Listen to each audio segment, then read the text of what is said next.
Welcome to the Hollywood Outsider, an award-winning weekly entertainment podcast. In this episode, we're going to be discussing boats or ships, that sort of thing, in entertainment, as well as the Transformers Bad Movie Night. We're going to talk about the original Transformers movie and why it's not so bad. Maybe people are remembering it poorly. Let's get on with the show.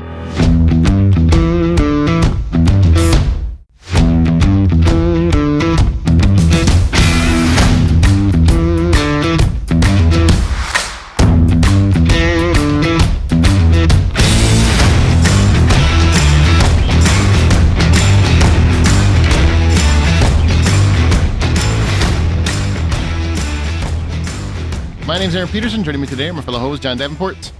Hey, buddy. How you doing today? Wonderful. Amanda Sink. Hello, hello. And Troy won't be here as well as for the reasons for last week. He took a couple weeks off. So you guys should know that you can always find more information at thehollywoodoutsiders.com or join our Facebook group, The Hollywood Outsider. We're on Twitter at BuyPopcorn. And you can support us at patreon.com/thehollywoodoutsiders, which is what the episode later in the show is going to be about. It's Transformers. It's our Bad Movie Night. In case you've never heard Bad Movie Night, this is what we give to our listeners and supporters of Patreon once a month, as well as a bonus episode if you're in that respective tier. It's where we look at a movie that critics or fans deemed a bad movie, but we think isn't so bad. But first, let's talk about boats and ships, because you know what? We're not actually here this week. This is going to be very, very short in terms of content, because we're actually on a cruise all together. Every Hollywood Outsider host that is alive, sorry, Justin McCumber, is on that boat. Damn, that got dark. Sorry. Yeah, that... Didn't mean that. Didn't mean that. No, we love and miss him. Well, no, we do, but that still got dark. Yeah. I'm going to create an inflatable Justin doll. I'll carry him around on the ship.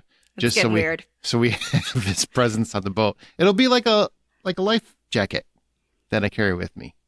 No? That's probably good, because I've seen a lot of news recently about people falling off cruise ships, dying on cruises, all this other kind of crazy stuff. So. Now who's getting dark? Okay, first, that kid did not fall off. One jumped, but there's others who have fallen.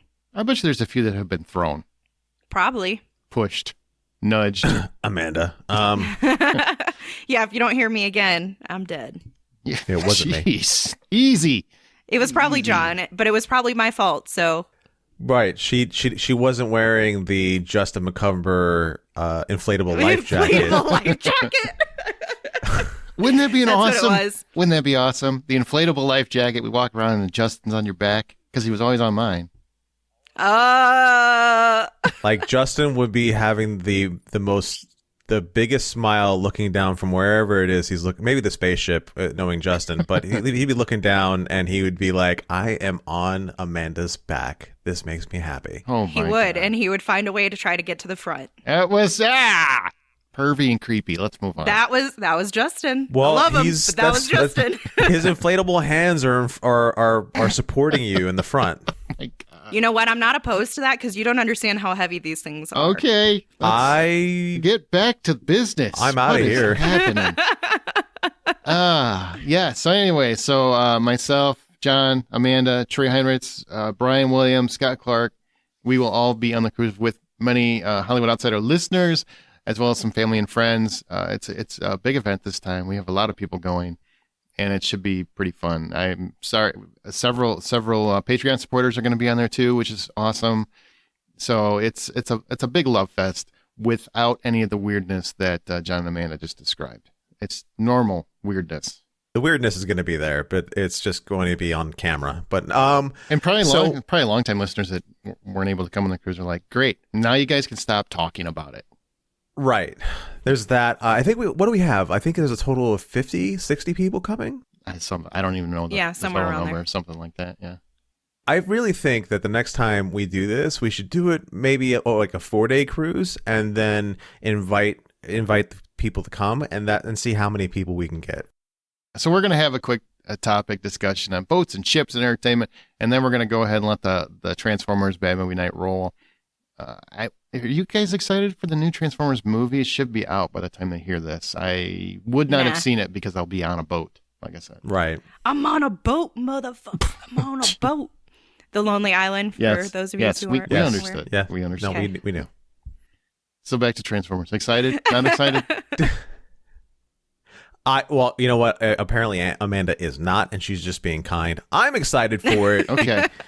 And I have been very much against anything that is related to the Bayverse of the Transformers, but as long as this is in the same vein as Bumblebee, which was a really great movie, I think that this is going to be a lot of fun and really good. Grood? I am Grood. I am good. Anyhow, I think that this is going to be a pretty epic movie, and unfortunately, I think it's a little too soon to make this movie because they could have done something where they gave all the primary actors in this, or the primary Transformers in this, their own story, like they did Bumblebee.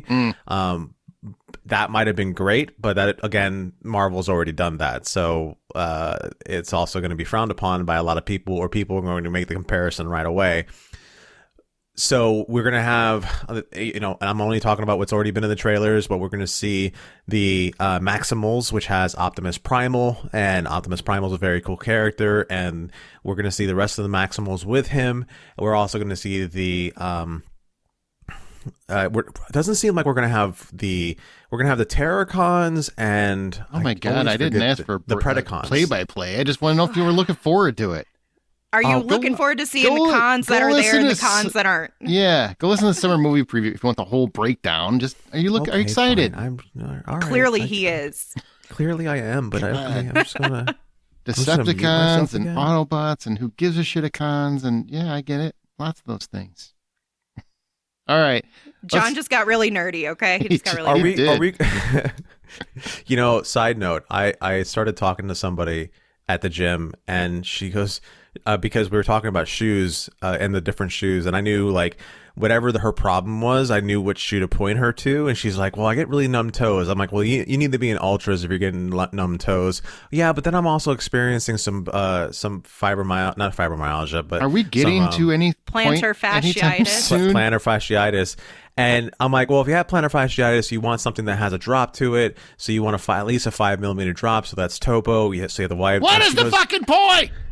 She goes.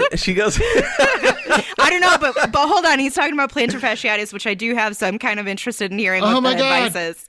My head hurts so much. What about Transformers? So plantar fasciitis, Amanda. No! The shoe you want to get is a shoe that has a drop to it, so that 5 millimeters. You want at least a 5mm drop in your shoe because if you're going flat-footed, that's part of the reason why you have the plantar fasciitis. It is. But anyhow, she What do I stops wear me if I and have she a goes. concussion from banging my head on the computer? So she stops me and she says, helmet. She goes, "Hey, are you like some sort of shoe expert? Like, do you do research for like the shoe stores here in town?" I go, "No, I'm just a big shoe nerd." All of that because I said nerd! Jesus Christ. Oh my God. Oh my God. Somebody just wrecked their car on purpose. Somebody just fell into the ocean. I guarantee you, roughly when they're hearing this, somebody fell into the ocean. I have Son a of story for everything. It's not always a good story, but it's always a story. Jesus. Oh, Jesus that Christ. was not worth any of So the I'm investment. not looking forward to Transformers. I don't care about big machines doing big machine things, but the cast is stacked, so I'm going to watch it at some point. We're moving on because I'm just too angry about that whole thing. That was oh, God damn it. All right, Amanda, do you know the difference between a boat and a ship? A boat feels smaller, a ship feels big. Ship has a lot more amenities, has a lot more Sure. stateroom opportunities, I mean, whereas your all boat. true. All true. Boats are more for like inland and coastal areas, and then ships are for ocean going typically. So you can't Right. take a boat all the way out into the middle of the ocean? You can. You may Because not come Dexter back. told me you can. In a hurricane. And Yeah, Dexter told me you can survive it too. Yeah, Dexter's wrong. It's all about the seafaringness of it all. If it's designed to, if it can survive Did he a just storm say out in seafariness? faringness, Oh, okay. Well, it is Pride Month. it is Pride Month. Hi, I'm Royal Caribbean. Don't. That's my stage name. Don't. This is You're gonna not. get yourself in trouble. Yes, Trouble. This is not 1985. Right. My bad. All right. Well, that's the difference. So, okay. So here's two things. There's two famous boat movies that have captured the excitement of movie and TV buffs for a long time, right? So Speed 2 is the first one. It was a horrible bomb. It was one of the biggest bombs of all time. And it should have been a huge hit because Speed is extremely popular. So why do you think Speed 2 bombed specifically? Oh, there's a ton of reasons why it bombed. One, because it didn't fit the theme to the first movie. Two, because it didn't have Keanu Reeves. Three, because there was absolutely no chemistry between anybody at all in that movie. And also it didn't make it. You know, you got Sandy Bullock, who's like America's sweetheart. I'm going to call her Sandy because I want to. And you got Sandy Bullock, who everyone adores and loves, and she's moved on from Keanu Reeves to Jason Patrick. That's a downgrade, isn't it? Yeah, so definitely. You know, you got all of these things that kind of turn into an obvious money grab, and nobody really wanted to see a boat crash. No, and I mean, it's a collision course into a giant oil tanker, and Willem Dafoe, I will say, was giving it his all. I mean, could you just use that as the reason the movie didn't work out also, though? What's that? Have you seen his face in this movie? Willem Have Dafoe? you seen? Yes, his facial reactions are a little scary. A little over the top. A little bit. Yeah. A little bit. When are they not a little over the top? True. I mean, James. it was called Cruise Control. Why would you make a sequel without the star? And I just love that Keanu Reeves has made a lot. I mean, he's made some great movies. He's made a lot of bad movies. And he said, I'm not coming back because of the script. And I'm just like, what? How bad was the fucking script that Keanu Reeves said no? Because at that time, he was saying yes to a lot of stuff. And still, no. And then they go ahead and make it. And they're like, you know what? Let's bring the lady that was on the bus that didn't really do anything but drive a bus. She'll be part of the action. And we'll bring in Jason Patrick, you know, a lost boy, and we'll make him an action hero, I guess. It was weird. Like, the whole idea of it just felt like Hollywood trying to will a hit into existence that wasn't there. Mm-hmm.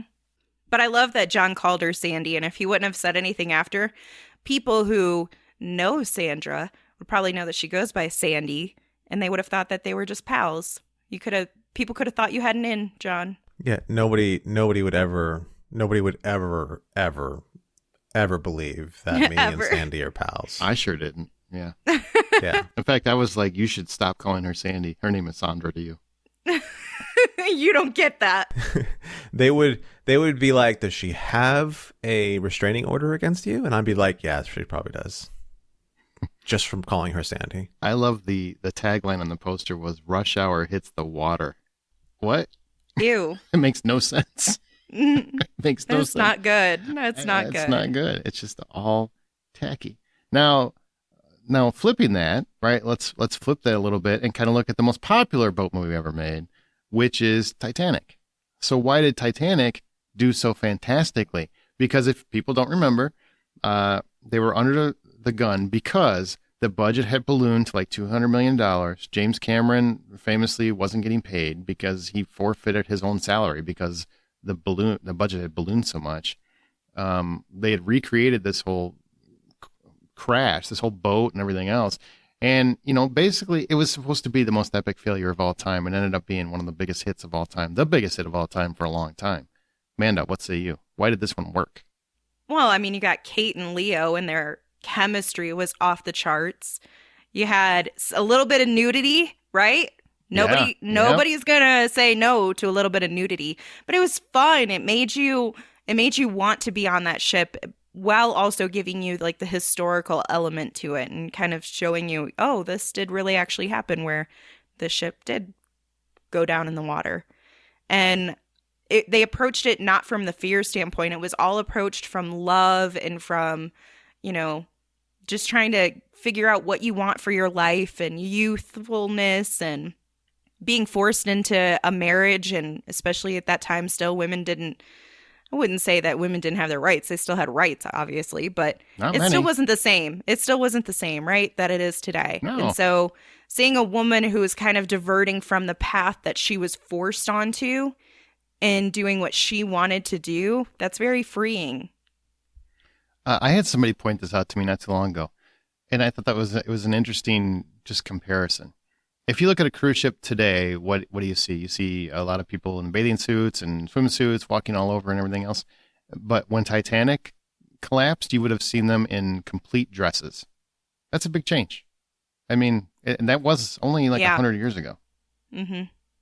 Well, yeah, I mean, you notice the same change when it comes to airplanes and airports. 30, 40 years ago, let's go 40 years ago, it used to be an event to be able to go on a plane. And I remember because we were going on a plane, we had to get dressed up in a specific way. There was no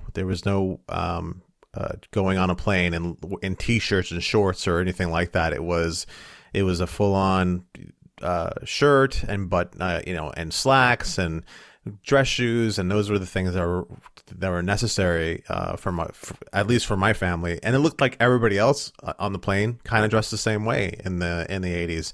And as time has gone on, people were like in their practical pajamas as they go. Well, I mean specifically in terms of women, you would never see a woman walking around in a swimsuit. Like that wasn't a one piece, a very hefty one piece, maybe a blanket of some sort. Hefty one piece. Hefty one piece. But yeah, times have changed. It's crazy. I think the characters were magical. The special effects were awesome. That movie holds up. I just watched it in the theater not too long ago. It's still one of the best directed films I've ever seen. James Cameron, I know that King of the World thing is made fun of all the time, deservedly so, but he should have been crowned King of the World that year. It's a fantastic film. Fantastic. Truly is. We're going to talk more about stuff on water. But before we do that, I want to say thank you to our supporters on Patreon because you keep the podcast going. I want to give a special shout out to our studio heads, Stanley, Mandy, Christina, and Doug. Two of those we're on a boat with right now. So Mandy and Christina, I look forward to seeing you. We will have seen you. Maybe we'll have given you our life jackets of Justin McCumber by now. They support us at the highest tier and have an open invitation to join us on the show, as you could too if you wanted to. Also, our script writers who donate at the $10 level, Jay, Paula, and Ty. I believe Paula's on the cruise with us as well. And our shooting stars who donate at the $5 level, Andrew, Ceric, Christian, Dave, Grillbox, Jose, Justina, Kimberly, Laura, Manuel, Nate, Rebecca, Stefan, Tammy, Virginia, and Wayne. Nate was going to be on there, but circumstances prevented him. And also those leading roles are also appreciated. Alexander, Chris, Josh, Jennifer, Nate, and Thomas. Josh was also supposed to be there, but unfortunately couldn't make it. But thank you, everyone, for all your support. We always appreciate you. You can enjoy bonus content like Bad Movie Night, which you're going to hear shortly, and a monthly bonus episode, depending on which tier you subscribe to. And you could get that at patreon.com/The Hollywood Outsider. That's patreon.com/The Hollywood Outsider. We don't have any reviews this week, but our topic is, like we've been talking about, boats and ships. So do you guys like movies and TV shows that take place on the sea? Because some people don't really care for that. I do from the standpoint of like a horror, because I'm scared of the ocean. Really? Why the fuck are you going on a boat?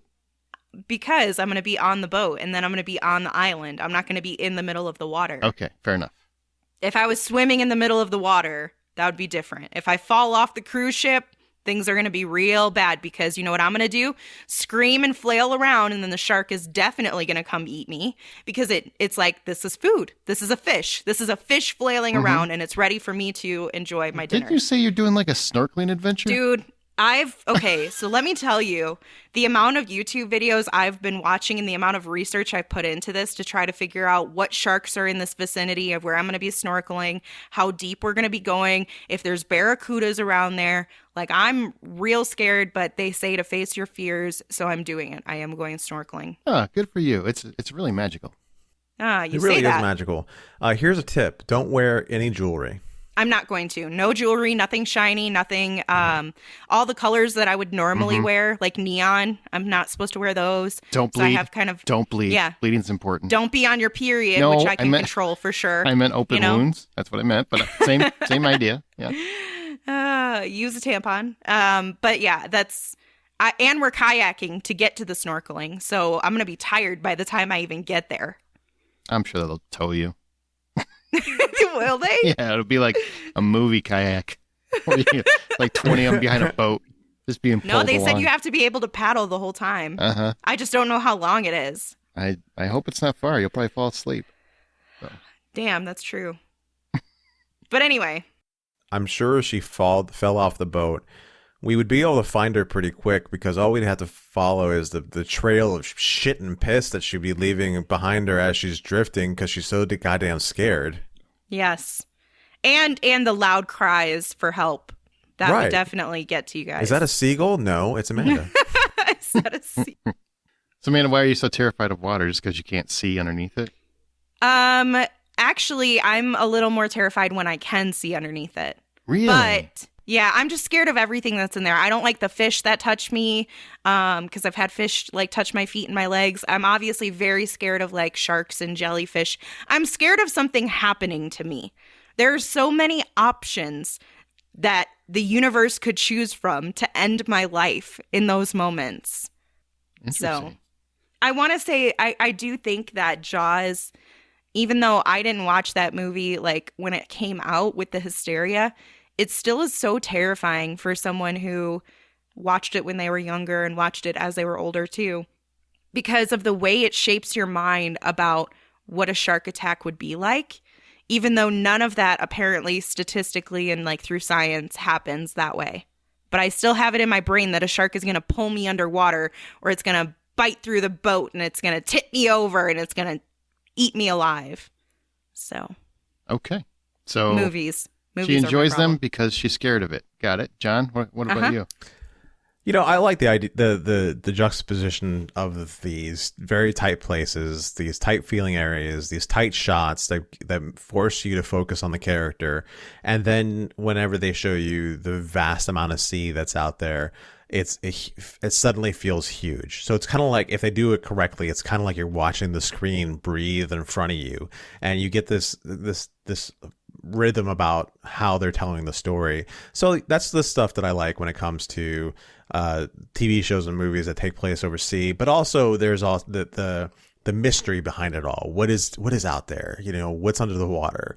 We only know so much about what's going on out there. There could be a megalodon out there, and we would never really know until it actually jumped out and, you know, bit your whole body in half. Oh man, I hope Jason Statham's around so he can kick it back. Me too. Strong but for different legs. reasons. Hold me. Hold me, Jason. I'm so scared. Oh, I'll go ahead and hold you little darling.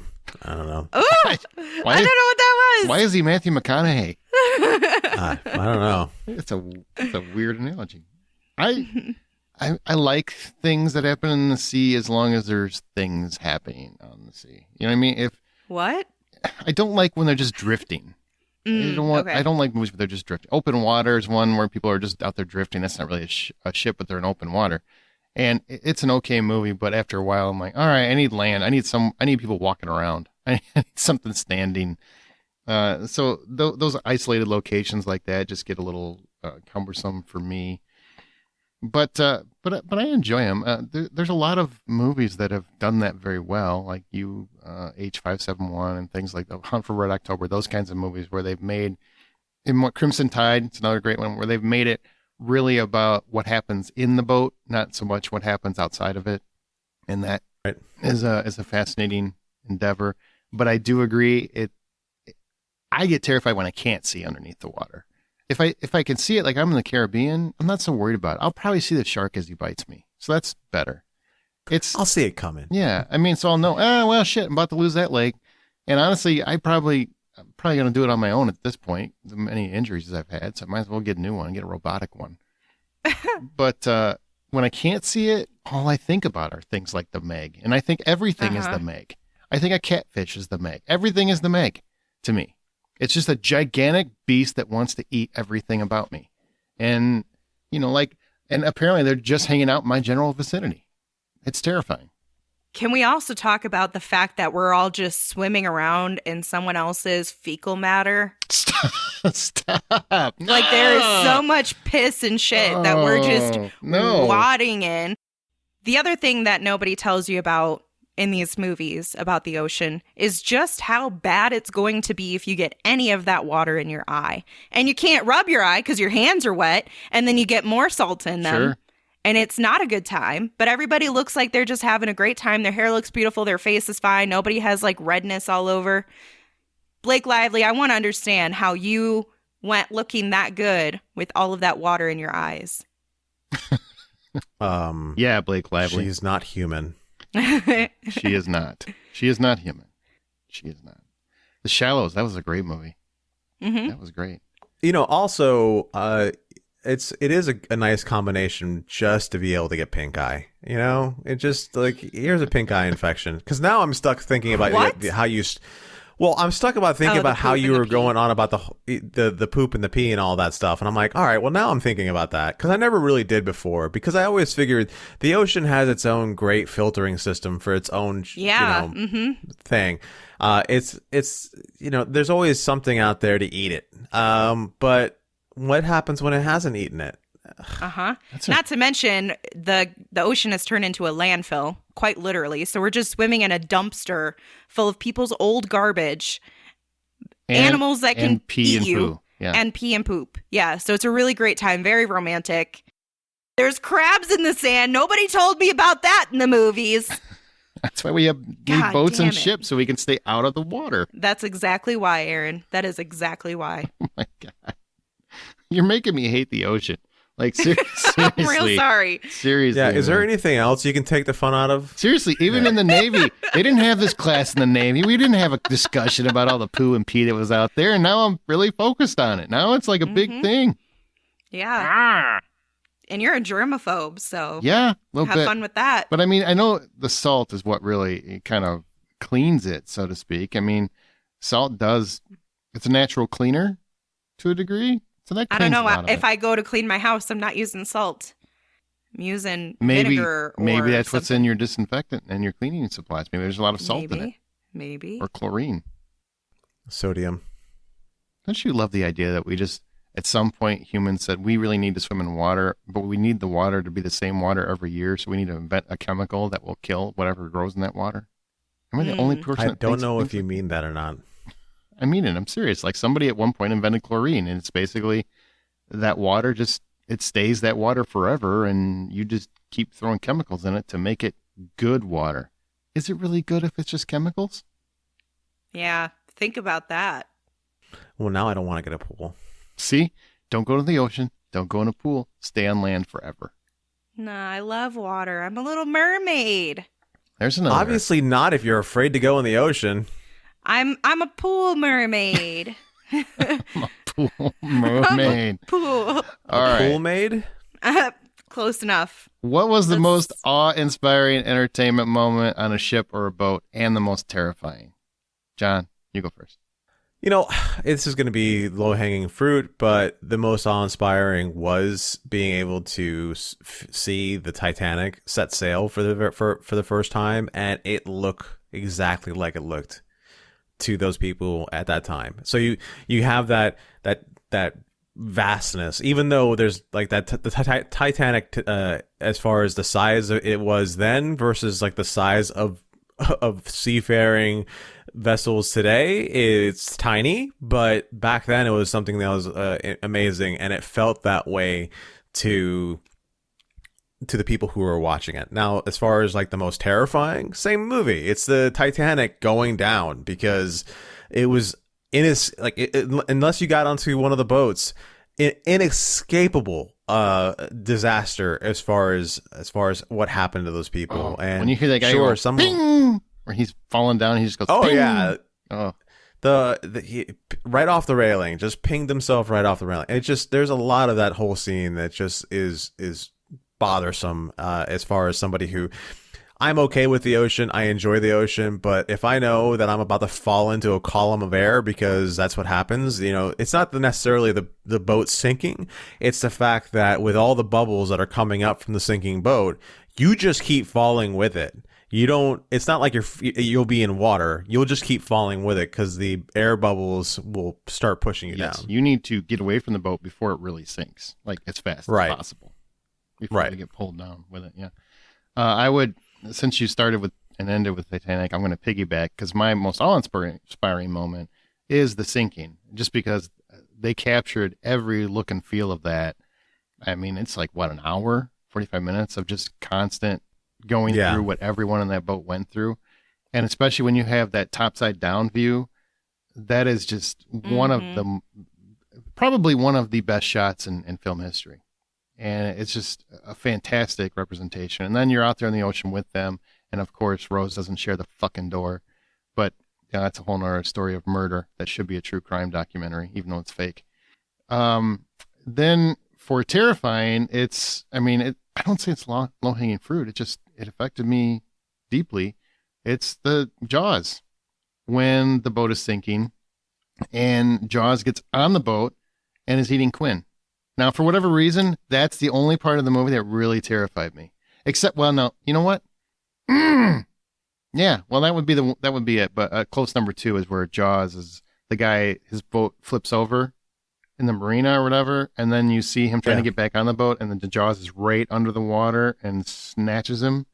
That was very close too. Those two scenes.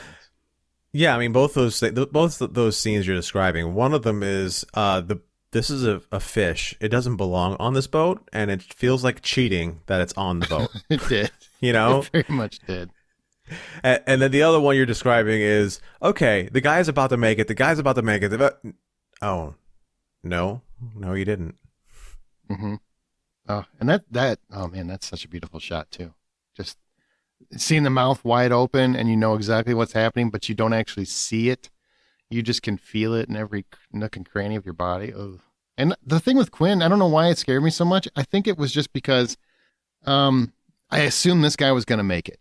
You know, this is the war hero. This is the guy that's been through it all. He's seen it all. He made it through that horrible USS Indianapolis scenario. There's no way he goes down. And then, bam, he just gets bit in half.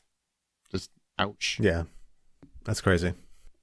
So I'm going to pull from the same movies, but different scenes. I think we know which movies win then. For the Titanic, in terms of the most awe-inspiring moments, I guess, of the film, it's the interior that I find so fascinating because it's so intricate and unique and customized. Like there's so much beauty inside the ship. And I remember specifically when Rose is standing on those steps and her and Leo kind of have that moment of looking at each other. And I'm just thinking about how beautiful this set piece is and how incredible that experience on that ship must have been before things went bad. And the worst, most terrifying moment is when, is it Martin in Jaws? Is that his name? Brody dude? Yeah, Brody, yeah. It's when he is, you can see the shark, and I think this is what you were talking about too. Is that right, Aaron? When the shark, you can see it underneath the water, you can just see the shadow approaching, and it just gets him. Mm-hmm. Yeah, that's terrifying to me because I think, to your point earlier about being able to see through the murky water, or not, or in the Caribbean where it's more clear water, if you don't know what's coming for you, you have more terror. And especially as an audience member, we know what's coming for this person who has no idea, which is very different from someone who sees it and has time to plan to react. Like, that's just the scary part, is this thing could get you at any point. Oh, yeah. Oh, my God. That's terrifying. And when it was going for Brody's kids and it had intentions with vengeance. No, I'm not the fourth one. Jesus Christ. Or the third one, for that matter. Apparently, these Jaws sharks take this shit personal. God damn it. Ever since you blew up Grandma, we are pissed. No, I meant when they're in the marina, and that's, and he's slowly realizing that his kids are over there, and he gets up and runs as the shark is coming that way, toward them. I don't mean the personalized attacks. Just the random ones.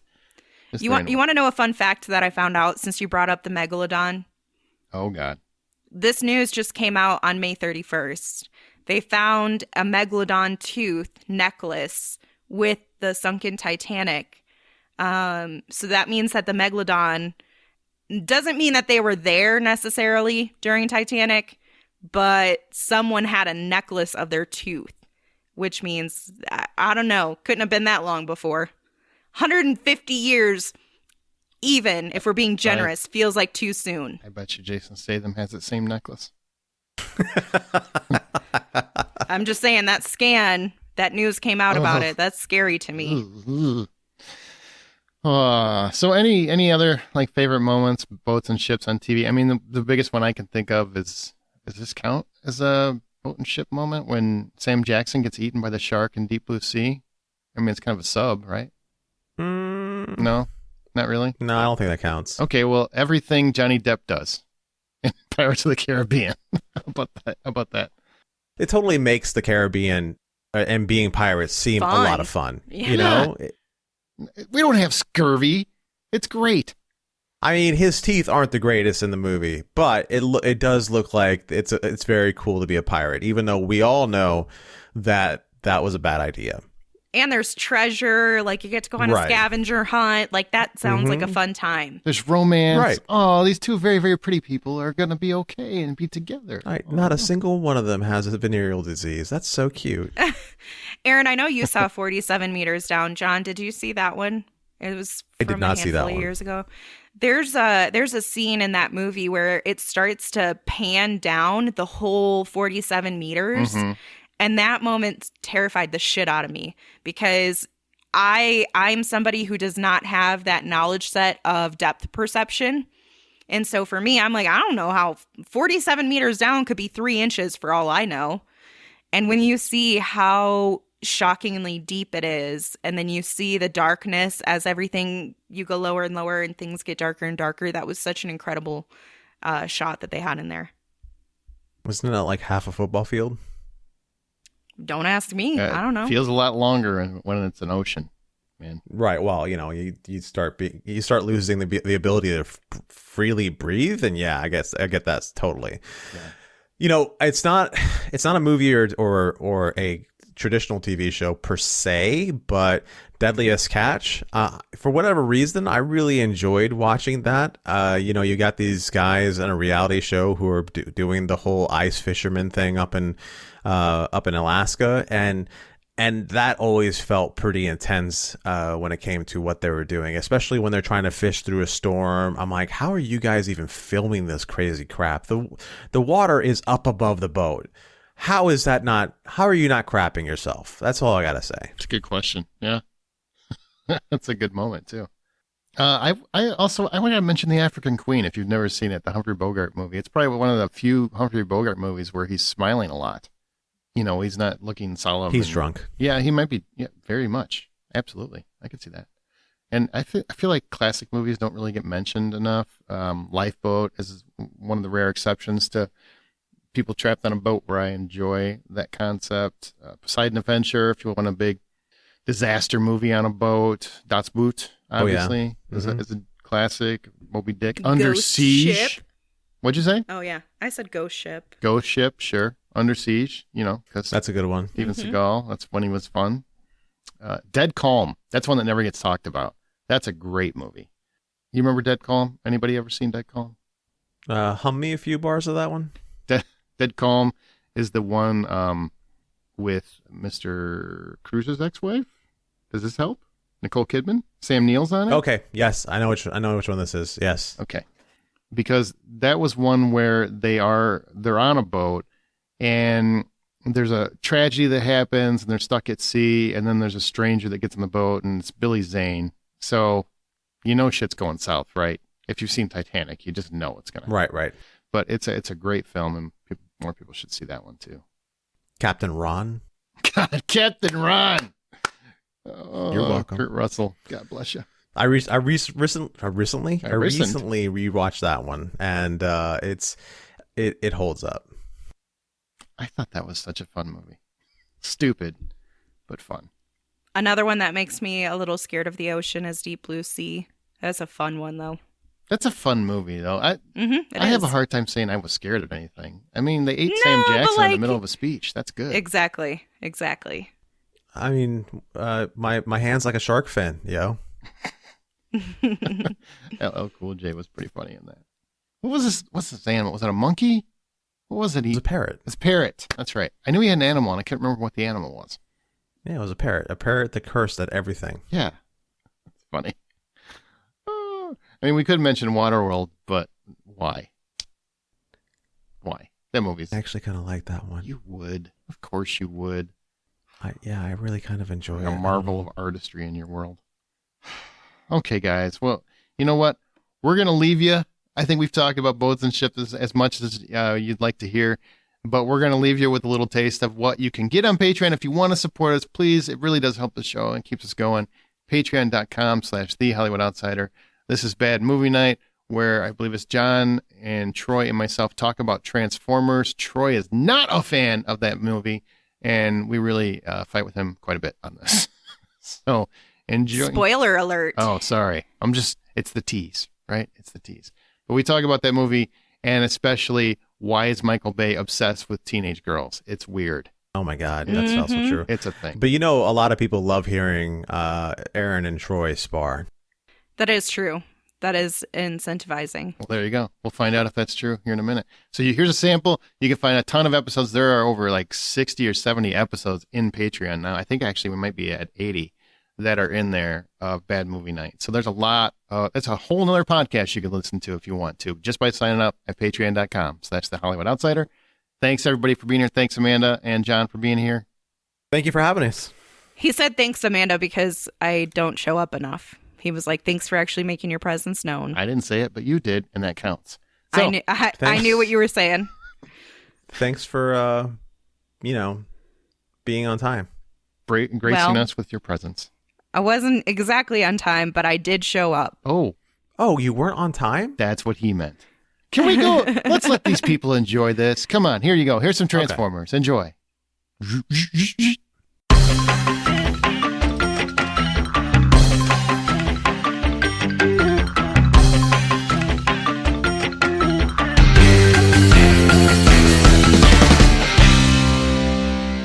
you gonna start this one out with No. Da-na-na-na-da. This is Bad Movie Night, where we take a look at a movie critics or fans didn't care for, we think might actually be not such a bad movie. And for this particular month, we're talking about Transformers, which came out in 2007. It's an absolute gem. And just so you know, Transformers, as of right now, as of this recording, has a 58% critic score, but an 85% audience score, because everybody in the right mind knows this movie's awesome. Speaking of that, joining me for this, I'm Aaron Peterson. Also joining me today is John Davenport. Hey, buddy. How you doing? Wonderful. And a guy who I think is the opposite of the way John and I probably feel, Troy Heinrichs. I don't know if it's opposite, but this is definitely not a good movie. Is this because you saw them as you see the robots as kin, and it really bothers you that they're being chased by the government? No, I feel really awful that they spent bazillions of dollars on the CGI effects and it looked like shit.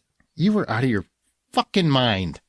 Yeah, for what was it, 2007? I just said it. Yeah. I don't listen to you. The cartoon looked 10 times better than what this looked like. It's a cartoon. It did not. It did not look 10 times better. Don't ruin my childhood with this crap.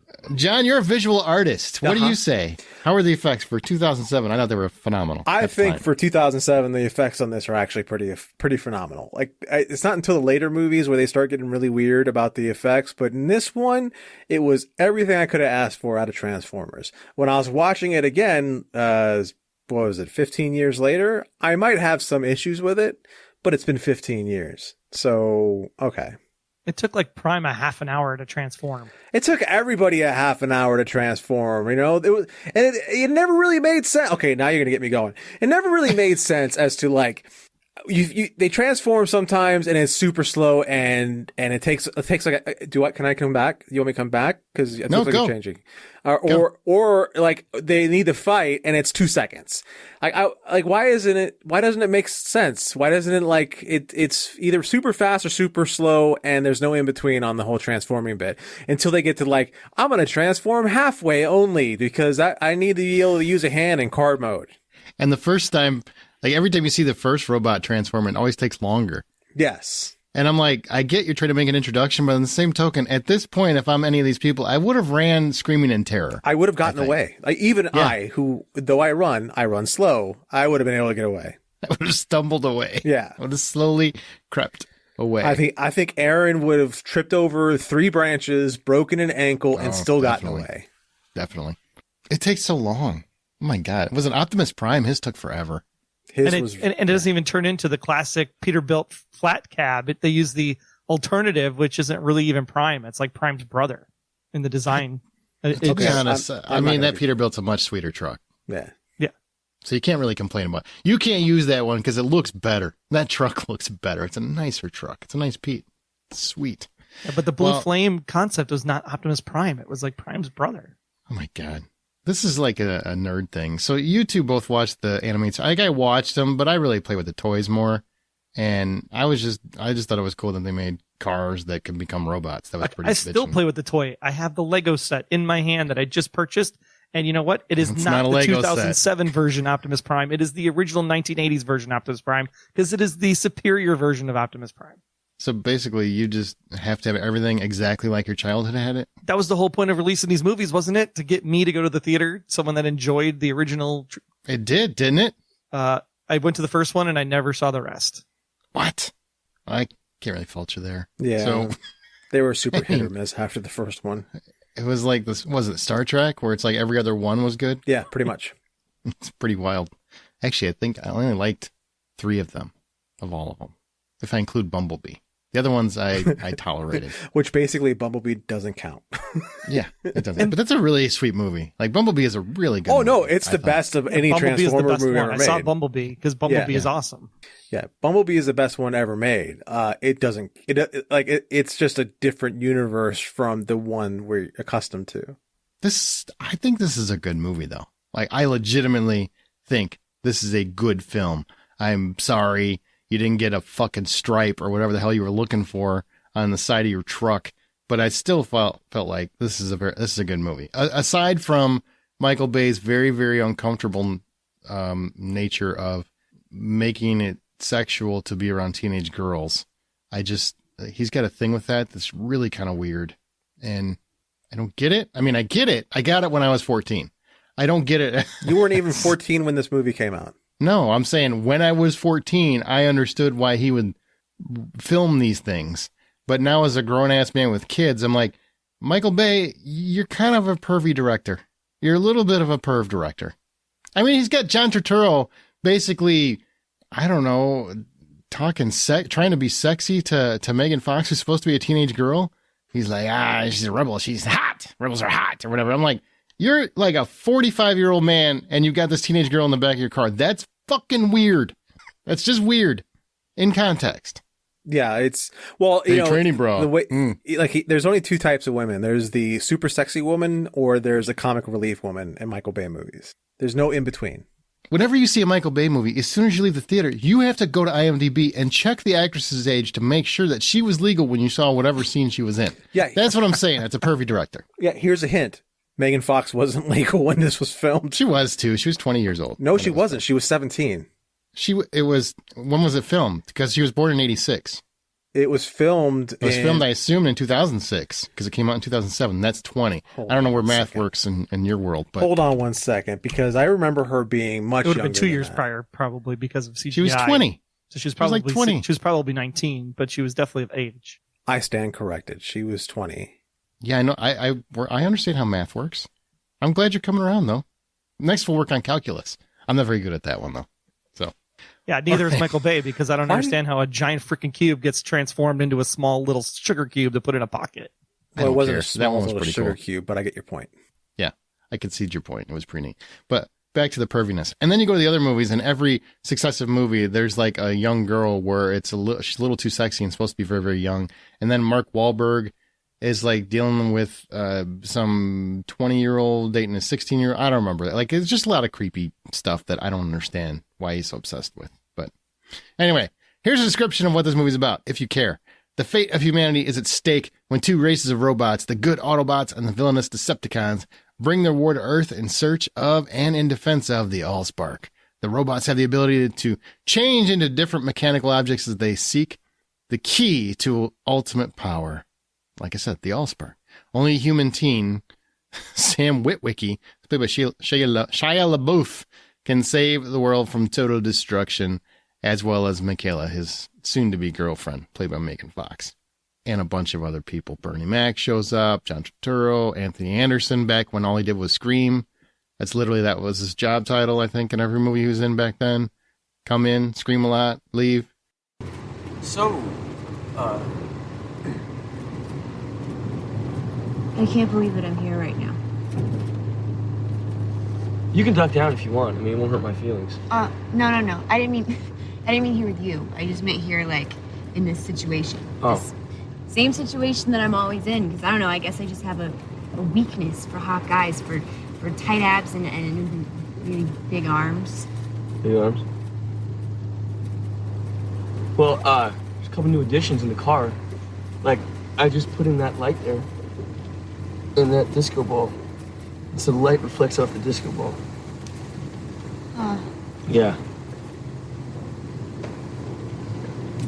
Are you new to school this year? It's your first year? Oh, no. We've been in the same school since first grade. Really? Yeah. No. Yeah, a long time. Well, do you have any classes together? Yeah. Really? History, language arts, math, science. Sam, Yeah. Sam Wilkie. Wiki. God, you Yeah. know what? I'm so sorry. No, it's cool. I just didn't recognize you. Yeah, well, I mean, that's understandable. No. Come on. Sorry, just working out the kinks, smooth car. Oh. So this radio is like, it's an old radio too, so. Look, this isn't something, You want some trivia on Transformers? Always, only always. According to Megan Fox, she was attending a Linkin Park concert, and when it was over, the band met her personally and stated that they heard about the live-action Transformers movie and requested whether they could have a song of theirs in the film, and thus What I've Done appears in the closing credits, which I think is awesome. It's an awesome song. Agreed. I mean, it's weird that it's played while the Transformers are all standing around looking kind of patriotic while Sam and Michaela are getting it on Bumblebee's hood. That part's weird. It's basically like just a group watch is really kind of how that is. I'm back to pervy again, just in case you missed that. You're really right back to pervy again. They're getting all voyeur-like. Just letting you know. Those two are basically humping up Bumblebee. The camera pans back. All these other cars are just sitting there with all their headlights facing that car. And then you got Optimus Prime doing his monologue, looking patriotically into the sun. And as the movie showed, like the Autobots can have essentially bodily fluids they can release at will. Oh, yeah. Autobots roll out. All right, so Peter Cullen, the original voice of Optimus Prime, described reprising the role as slipping into an old pair of very comfortable shoes they haven't worn in for a while, and was grateful to the fans for wanting and bringing him back. Because I believe, somebody correct me if I'm wrong, that originally they weren't going to go with him, and then kind of like, it was like a Sonic effect, where the fans kind of demanded that he return. Yeah, I'm pretty sure that if he wasn't Optimus Prime, there would have been a riot. Yeah, it's like having James Earl Jones be Darth Vader, even in Obi-Wan Kenobi, just recently. Yeah, at some point, if they're going to keep using Vader, they're going to have to move on, though, because Jones ain't going to live forever. Oh, now you can just deep fake it pretty easily. Yeah, they basically, in Coming to America 2, they basically held him up with sticks, didn't they? Stop. Stop. For the scene where Scorponok... I met him, by the way. Bursts who? Scorponok? No, that would be kind of freaky. It's not real. That's not a real Transformer either. Okay. It's in the movie. It's real. It counts. Like, just because it wasn't there when you were a kid, they can come up with new when ones. I was a kid, it doesn't work. No, I met Peter. Oh my god! At a comic convention. No, Peter Cullen. Peter Cullen. Oh, Peter Cullen. What's he like when you see his face with the voice? He's actually really cool. He actually talked to us for probably a good half hour. Just, reliving the days, and he actually does the Optimus voice, and it's like, oh my, like we hear it on the spot. It was pretty crazy. So there's actually, I have to find it. I think we had a picture of him standing next to a giant Optimus Prime outside the convention center. It was pretty cool. Did you tell him that you didn't like this movie? No. And I think like Scorponok is actually a real Transformer from Beast Wars. Oh, nerd fight. Go ahead. I'm looking for things like Soundwave and Omega Train and Rumble. So he didn't remember, John. That's what I'm hearing. You mean Astro Train? It's a real nerd fight. Go ahead. See, the both difference of you tell each other how wrong you are. Is that he's looking it up. I am just sitting there looking at the screen. He's, damn it, I'm wrong. Oh, I can't admit that. Let's move on. What I really wanted was Shockwave. Anyway, for the scene where Scorponok Soundwave. Was not bursts Soundwave. out, I don't care though, bursts sand right on the heels of the soldiers, the effect was achieved by detonating a primer cord under the sand. The explosions would be in close proximity and very dangerous to the actors in the scene. So before the scene was shot, Michael Bay told the actors to run and keep running no matter what happens, or else they could be seriously injured or even worse, killed. As a result, the look of panic on the actors' faces is 100% genuine. That feels like a Michael Bay thing. Yeah, that's kind of amazing. You know, at that time, all those actors, well, I mean, even now, most of those actors, but even at that time, all those actors were so cheap that, Josh Duhamel, he's replaceable. It's not like we took Fergie. We took the cheap one in that relationship. Right. To keep the film realistic and under budget, the U.S. Department of Defense provided their support towards the film's production, the largest project they have assisted since Black Hawk Down at the time. The military provided their vehicles as the alternate modes of the Decepticon Starscream and Bone Crusher. They also allowed their F-22 and CV-22 aircraft to be filmed, the first time those planes had been seen in a feature film since Hulk in 2003 at the time. Soldiers served as extras, and authentic uniforms were provided for the actors, and in return for the favor, the filmmakers provided an advanced screening of the film to the soldiers free of charge. That's pretty cool. Nice. I mean, at this time, Michael Bay was really, really known for just respecting the hell out of the military. I mean, whenever he filmed them like where you'd almost want to stand up and salute, Pearl Harbor, even Pearl Harbor if you don't like the movie, but the actual military scenes were fantastic. The Rock, anything where there was any kind of military involved or government involved, he really, very patriotic. Well, now that I know that Megan Fox was 20 when this was filmed, I'm pretty sure I stood up and saluted her. Well, I'm glad he respected the military because he didn't respect Starscream because the alternate form of Starscream is stupid. You sure you got his name right? Yes. Yeah, he got it right. He's looking it up right now. The Decepticons, I'm going to have a heart attack. The Decepticons were to have more dialogue in the film, but most of their lines were cut out to keep them mysterious. Screenwriter Roberto Orci reasoned that the more a villain talks, the less threatening they are. To please the fans, though, Megatron's classic berating of Starscream, "You fail me yet again, Starscream," was put in the film. Yeah, that was like I thought that was one of the dumbest things they could have added to the film because, Megatron just woke up from being frozen for a millennia. And the very first words out of his mouth to his underling who's like been looking for him for a millennia was, "Dude, you fucked up." And that was pretty shitty. It feels like that kind of, abusive dad. You missed the part where they were so silent that as the Decepticons are starting to appear, they have to show you the Decepticon language and then change it into the actual name of Decepticon because they can't just say the name. It was dumb. That's a little fair. The Transformers possess such a rich level of detail and complexity, it took the ILM animators 38 hours to fill them in a single frame of the film, proving that's some complex work, dude. It's a lot of work, and it looked great to 2 out of the 3 of us. Sometimes complexity is actually bad. And they just simplify. 2 out of 3 of us. Simplify. Captain Buzzkill. Is that your Transformer name? Buzzkill. Bonesaw is ready. So one of the things I was appreciating as I was watching this was just how layered each robot was. Like, whenever they moved, there was not only the front layer, but underneath you could see a whole lot of things moving around to give it that life.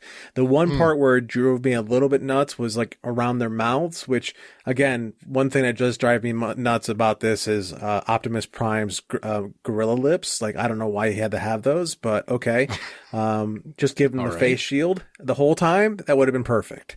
That would have been more Optimus Prime. But anyhow, that's exactly what I was saying. Sometimes the complexity is simpler is better. On that one little thing.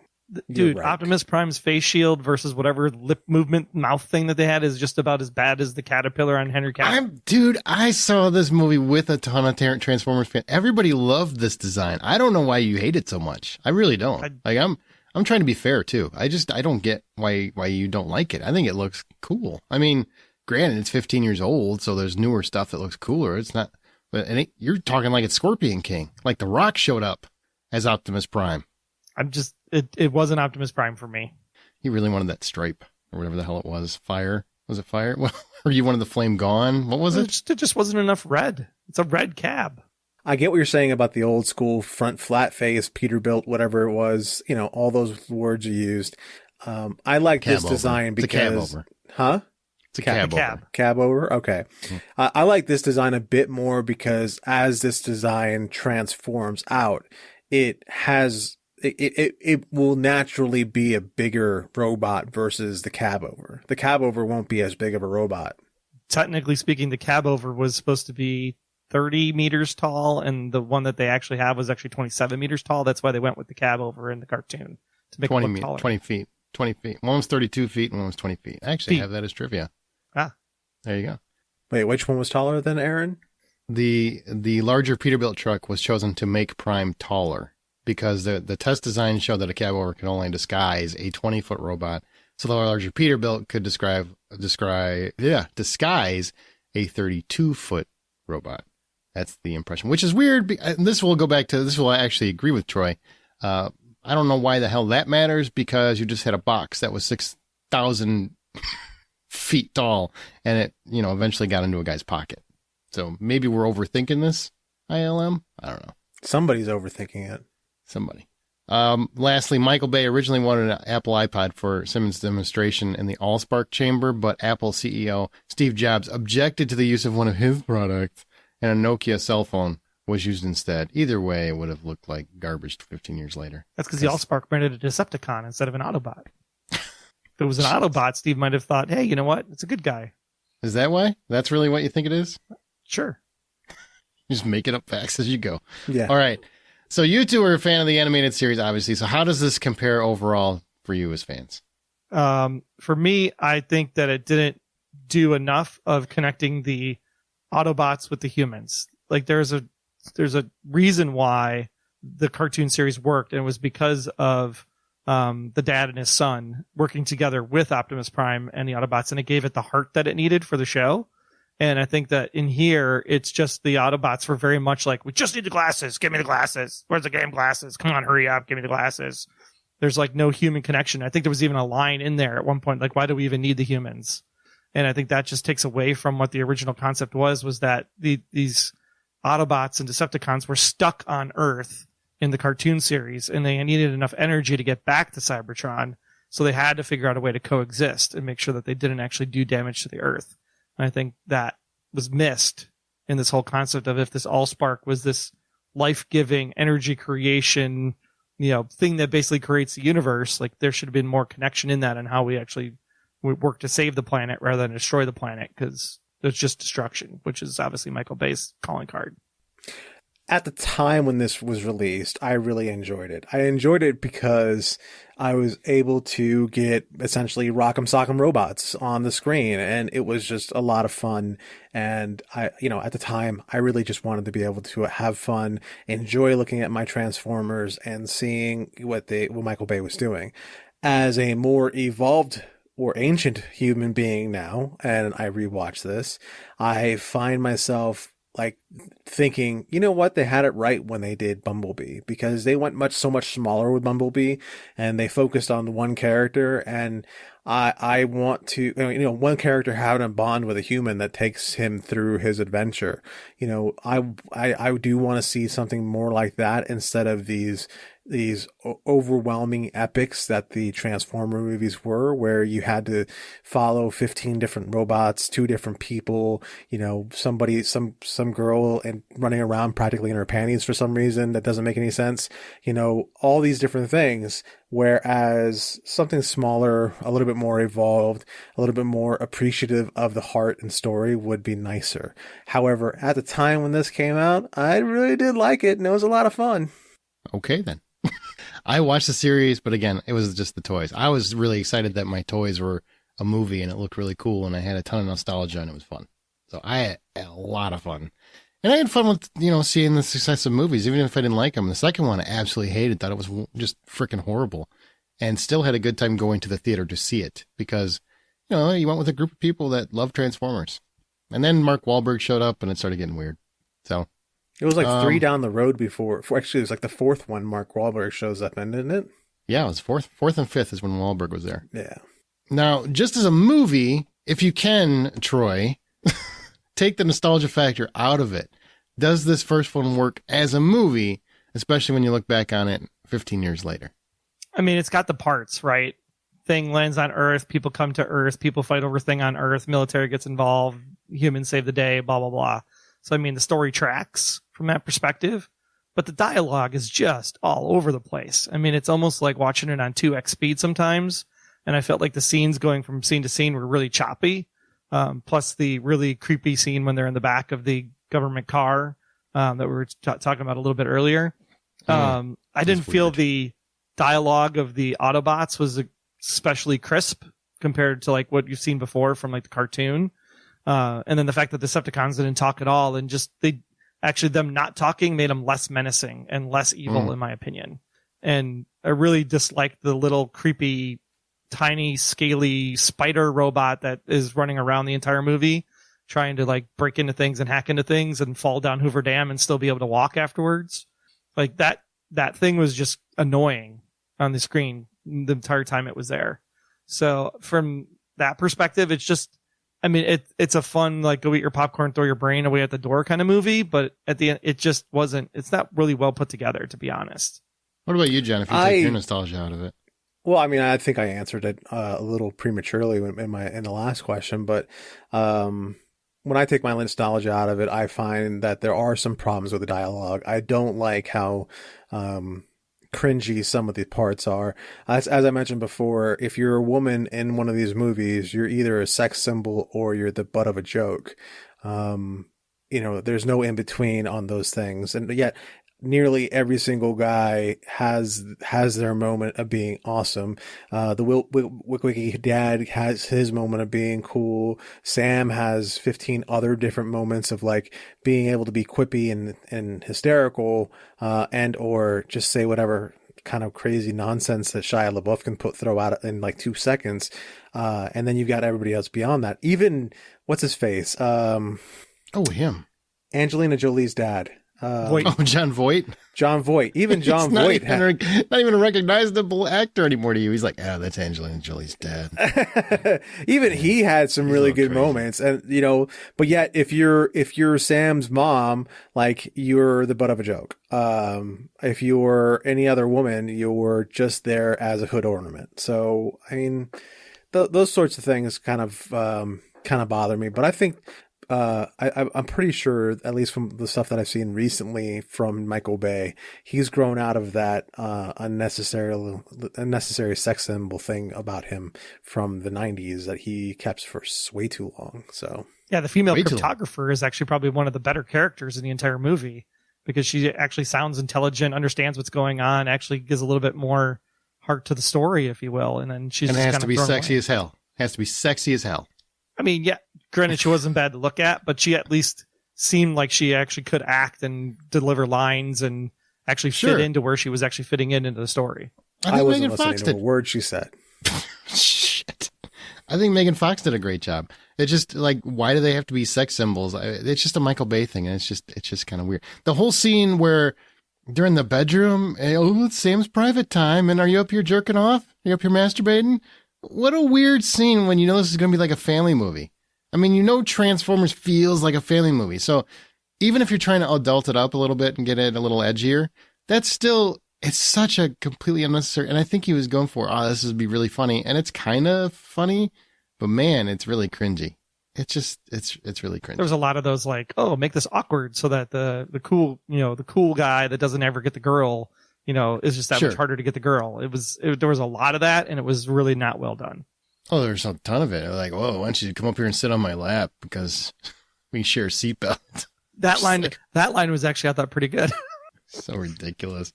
At least she acknowledged it. Well, that's a pretty good line. I'm like, all right, as long as she's in on how ridiculous it is, I can go with this. I can roll. So do you think, and I got to say, I didn't have a nostalgia factor, except when I first saw it. I was just really excited to see a Transformers movie, and I thought they did a really good job. Did we really need a human cast in terms of, do we need people in this? Well, Or if you're, would you guys rather have like an all Transformers movie? well, it Kinda depends like on a which, Cybertron. it depends on which version of Transformers you're doing, right? If you're doing War on Cybertron, then yeah, you don't need a human cast. But if you're doing anything on Earth, you have to have the human cast because That's what I'm the whole asking. point. Would you be able to enjoy a movie where it was just 100% special effects, where it's Transformers against Transformers? Yeah, the War on Cybertron was a great bit of story. Like that'd be great to see in this kind of, if they use the models from that that story the way they're supposed to be used, and not the alternate versions because it was easier or taller or because it had flames on the side of the truck. Stupid. I think you gotta let that go. I don't know. I'm trying to think it out, and I think there has to be a human component to it, because the human component ends up being is the person that sells us on having the heart, and sells us on having the love for these characters the way we want to have that love for the characters. That's one of the reasons why Bumblebee works so well, because they had that human component that that really tied it in and made it very sweet and enjoyable. I don't think. Like, I tried watching the War on Cybertron cartoon that just came out on Netflix a couple of years ago, and I didn't connect with it nearly as much as I did like watching the live action with people, or even watching the cartoon, the old school cartoon. So I think people are having people is necessary, but like it's like Godzilla. Godzilla, you have to have the right amount of people. Not too much people. You gotta let the people be your vehicle through the story, but they can't be the story. Right. I get that. I will say, man, I really think Shia LaBeouf did a great job here. And, you know, I know wherever he's at in Hollywood at any given moment, it seems like he comes and goes and people can't decide what to do with him. But here, this is back when he was the best he ever was, as far as I was concerned. I thought he was really phenomenal as an actor at this time.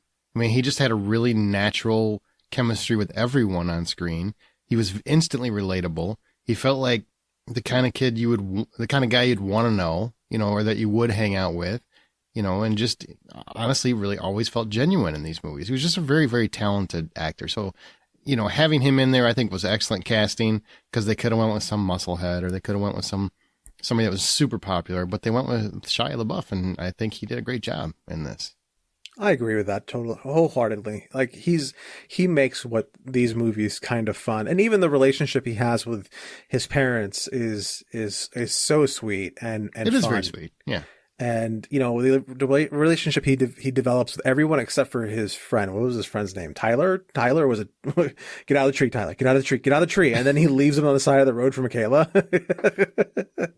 He's got a lot of good moments in there. And I like seeing Bernie Mac, even though I'm still mad nobody cares that this Transformer blew out all their windows. I mean, he basically destroyed his business in one day. So while we're all going, oh, that was cool, I'm just like, man, you just ruined that guy's entire business. So thank God he got that $4,000 to replace all of those windshields. Which is not enough. Nope. Man. Not even in 2007 money. And apparently nobody needs paperwork to sell this car. This is, I guess, back in the old days, you could just sell a car that was on your lot because it was there. Don't accidentally park your car in a car lot, because apparently Bernie Mac could sell it. That totally checks out. What's the cost of insurance on a Transformer, you think?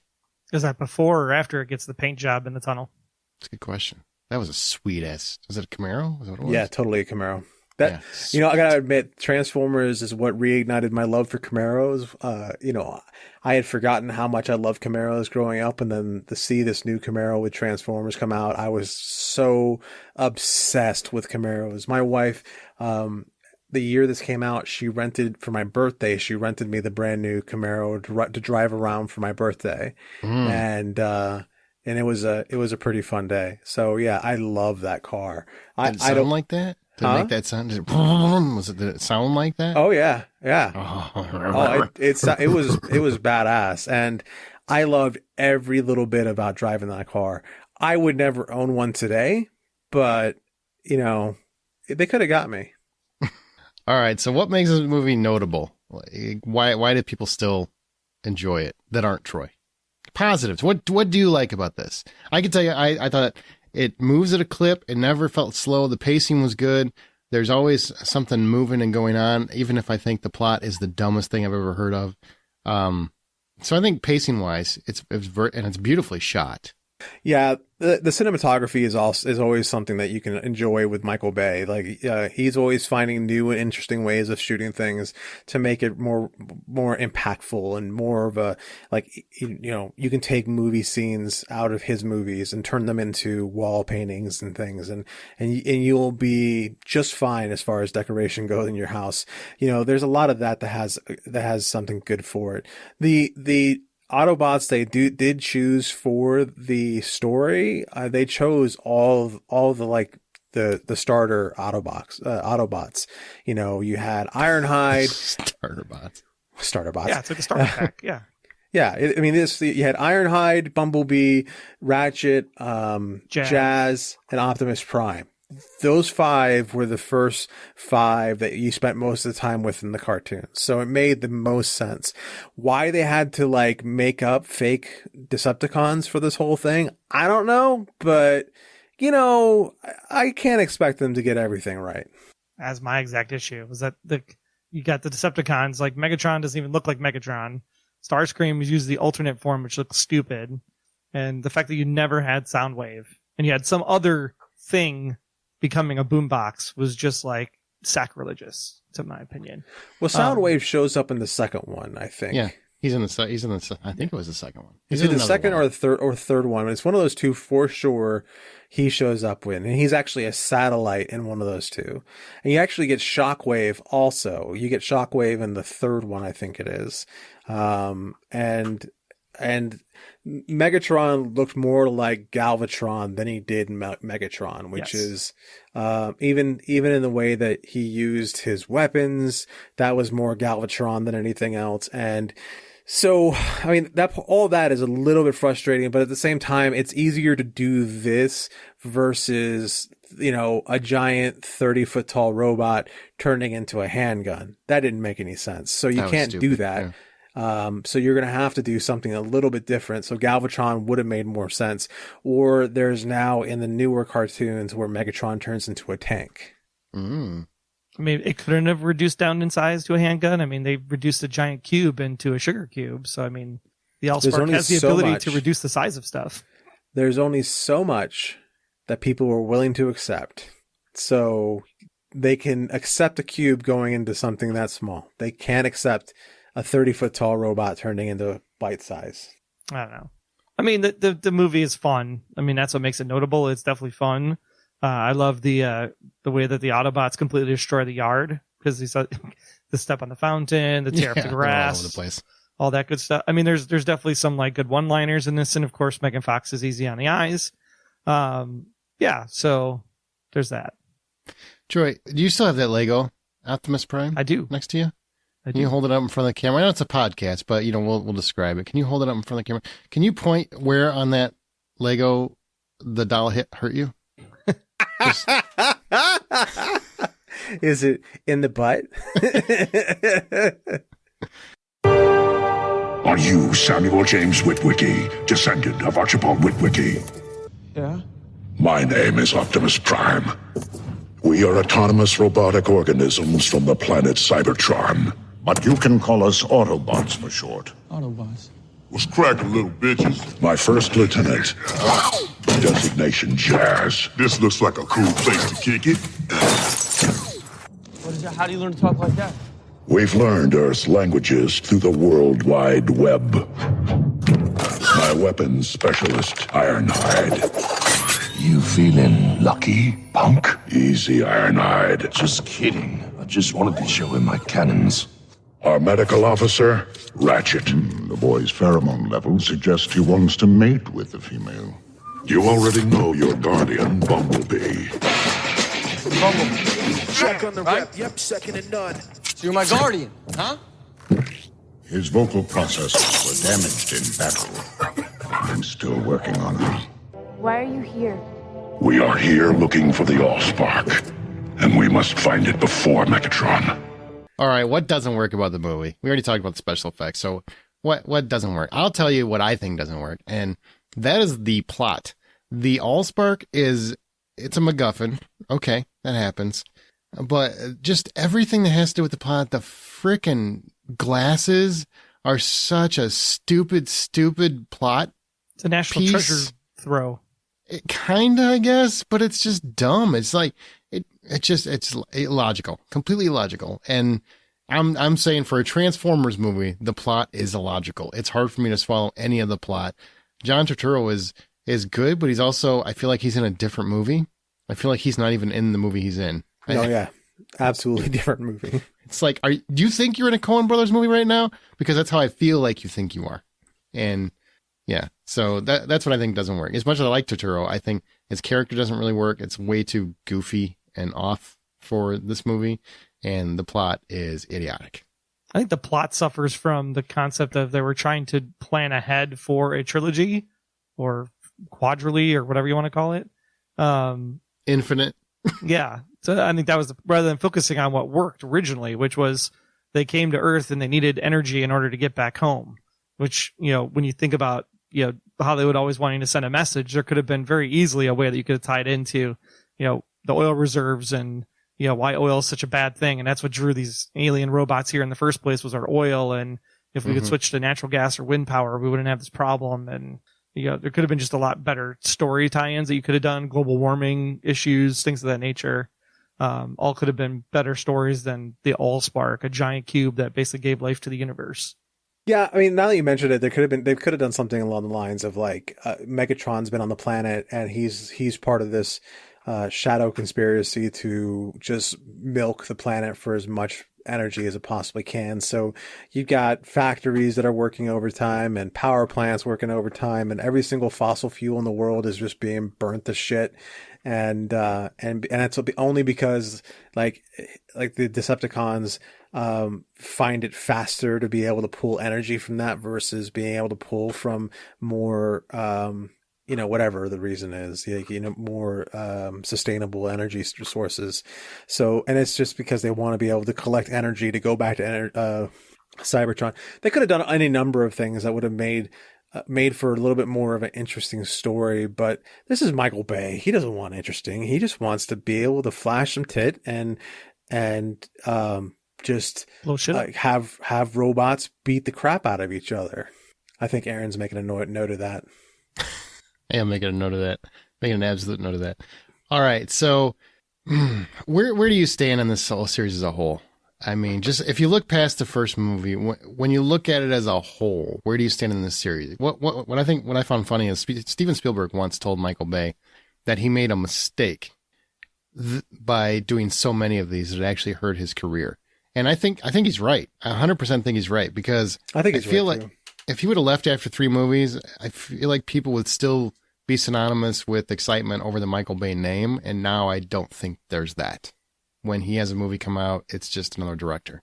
He kind of blew his moment. And you I would agree with that. I do. Yeah, I'm agreeing with that, because there's not a lot that's going to get me to watch a Michael Bay movie. However, he did do like the 6 Underground for Netflix specifically, and though the story isn't the best there, it's a fun and great movie. And then just recently he did Ambulance. Mm-hmm. And Ambulance is kind of like a Michael Bay showing his how much he's matured since he kind of disappeared for a little while, because you do have one of the more attractive women in Hollywood in that movie, and there's no excuse to show her bent over something in a thong, and there's no excuse to take her shirt off for any reason. She's just there to do her job and to be who she is, and that's it. Like, there's no he's just letting her be beautiful because she's beautiful. He's not trying to heighten that experience in any way.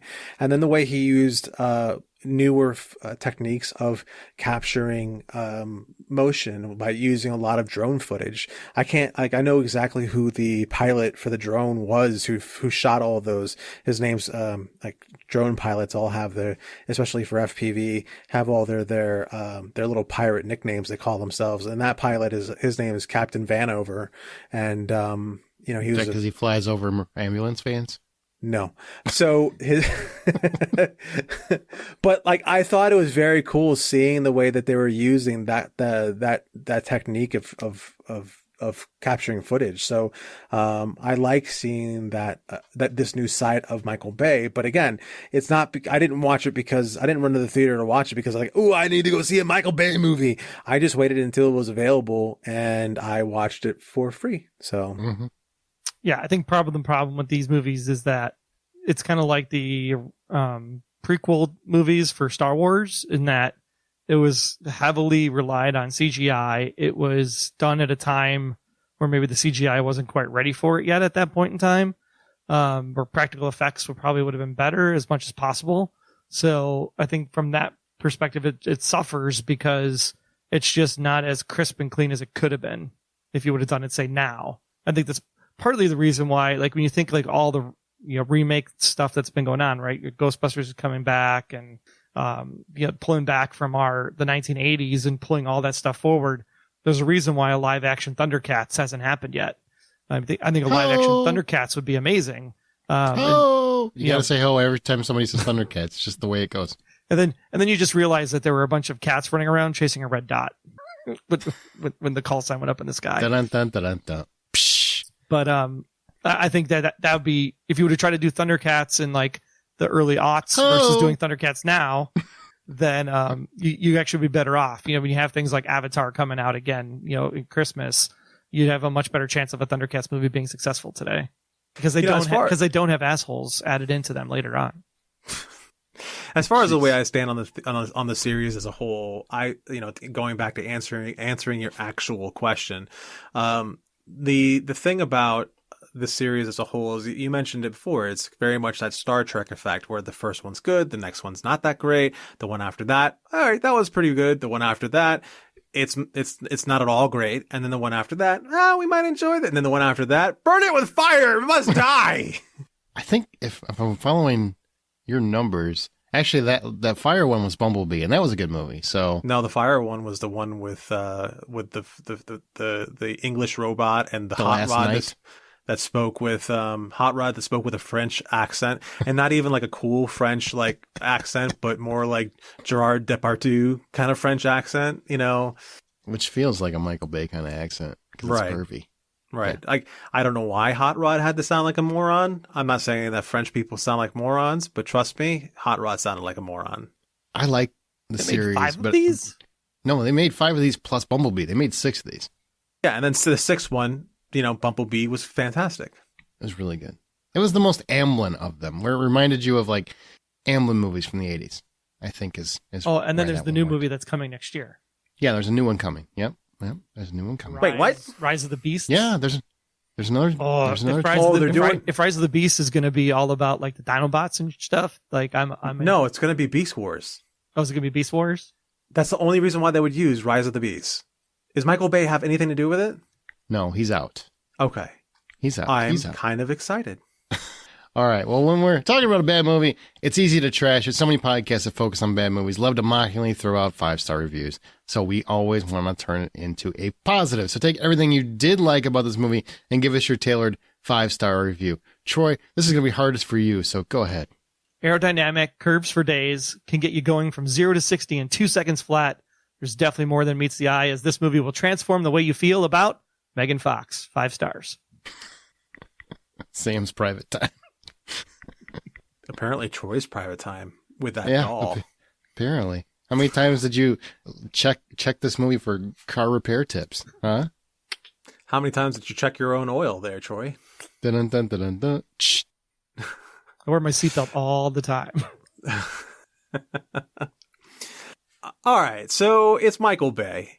Are you ready to watch a movie with a little bit too much gratuitous female appreciation? How about a movie that makes fun of every female who's not a wildly attractive female? How about a movie that inexplicably makes a cube super tiny? Okay, well, all those things sound terrible, but this is Transformers, and that is all I have to say about this fantastic movie that has Rock'em Sock'em robots beating the crap out of each other. 5 stars. I want to know if Machine Gun Kelly watches this movie a lot. Is that your review? No, 5 stars. I wonder if Machine Gun Kelly watches this. 5 stars. 5 stars. There's Megyn Kelly. Megyn Kelly. There's Megyn Kelly. That's exactly the review you would see like on Amazon or iTunes. There's Megan Fox sit there and say, "You see that part? Yeah. After that, me and Shia went and banged behind the corner. Stop! Is that what happens? Did they date? I don't know. Did they date? I believe they did, right? Didn't they date? I don't know. I don't care, but just curious. She's not going to admit it now. I think at the time she was still married to Brian Austin Green or not. I don't know. I don't. You're just making up facts. You honestly have no idea what you're saying. I'm pretty sure they banged. Okay, well, my 5-star. I'm pretty sure I saw it in Inquirer at least, so it's got to be true. That was back when that was a thing. All right, there's nostalgia, there's humor, there's special effects. Shia LaBeouf at his best. Megan Fox at her best. Michael Bay's last real treat as a filmmaker. Transformers are certainly more than meets the eye. Even if the robots cuckolding 2 teenagers on the hood of their car is extremely fucking creepy. 5 stars. Megan Fox in 2011, Shia did confirm that he hooked up with Megan for a few months while filming the Transformers movies. Wow. Boom! We actually had to confirm this. This was important for the podcast so we know if they hooked up. Dear God, man. They called off their engagement. They were engaged. They hooked up for a couple months. She dodged a bullet. I'm letting her know. She dodged a bullet. That's it for this episode. Thanks everybody for listening. And remember, critics, there is no such thing as a bad movie. Just movies that aren't good enough for you. You happy, Troy? I did the goddamn noise. Roll out.